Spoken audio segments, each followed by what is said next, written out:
Russian സേനയിലെ എല്ലാ ഭാരതീയരെയും തിരിച്ചയക്കാൻ ധാരണ. പ്രസിഡന്റ് വ്ളാഡിമിർ പുടിനുമായി പ്രധാനമന്ത്രി നരേന്ദ്രമോദി നടത്തിയ കൂടിക്കാഴ്ചയിലാണ് നിർണായക തീരുമാനം. നരേന്ദ്രമോദിയുടെ നിർദ്ദേശം വ്ളാഡിമിർ പുടിൻ അംഗീകരിച്ചു. ഭാരതത്തിൽ നിന്നും ആളുകളെ സേനയിലേക്ക് റിക്രൂട്ട് ചെയ്തത് വിവാദമായിരുന്നു. അതേസമയം റഷ്യൻ സന്ദർശനത്തിന്റെ ഭാഗമായി മോസ്കോയിലെ ഭാരതീയ സമൂഹവുമായും പ്രധാനമന്ത്രി ഇന്ന് കൂടിക്കാഴ്ച നടത്തും. ഐസൻ ജോസ് ചേർന്നുണ്ട് ഇന്റർനാഷണൽ ഡെസ്കിൽ നിന്നും. ഐസൻ, എന്താണ് കൂടുതൽ വിവരങ്ങൾ?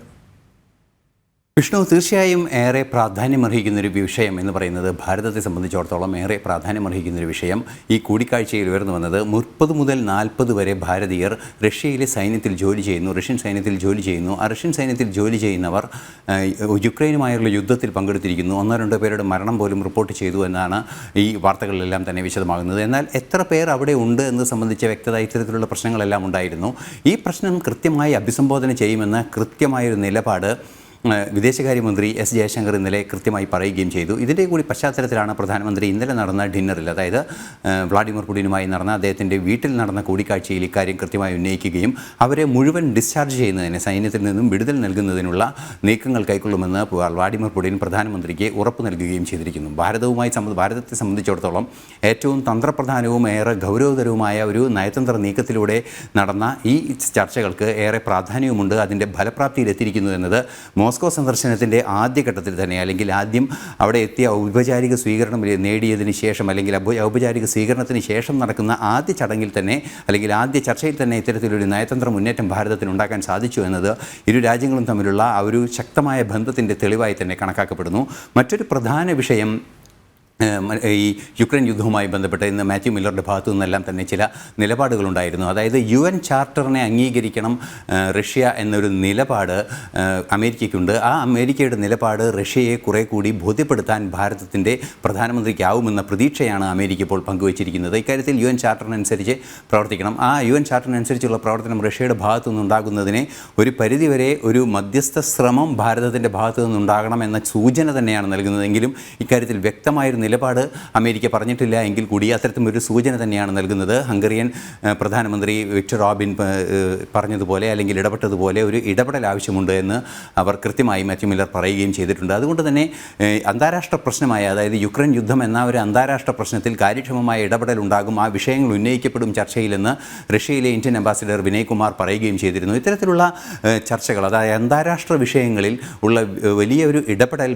പ്രധാനമന്ത്രി നരേന്ദ്രമോദിയുടെ ഭാഗത്തു നിന്നുണ്ടാകുമെന്ന് തന്നെയാണ് മനസ്സിലാക്കാൻ സാധിക്കുന്നത്. യുക്രൈനെ സംബന്ധിച്ചിടത്തോളം ഭാരതം നല്ല സുഹൃത്താണ്, റഷ്യയും അതുപോലെ തന്നെ നല്ല സുഹൃത്താണ്. പക്ഷേ ഇവർ തമ്മിലുള്ള പ്രശ്നങ്ങൾ, രണ്ട് പ്രവിശ്യകൾ തമ്മിലുള്ള അധികാരപടമിൽ സംബന്ധിച്ച വിഷയങ്ങളാണ് ഈ യുദ്ധത്തിൽ കലാശിച്ചത്. ഇത് പരിഹരിക്കുന്നതിനുള്ള നീക്കങ്ങൾ നടത്തണം. നാറ്റോ സഖ്യത്തിൽ യുക്രൈൻ ചേർക്കുന്നതിന് മുന്നോടിയായി ആ പ്രശ്നം പരിഹരിക്കണമെന്ന നിലപാടാണ് റഷ്യയ്ക്കുള്ളത്.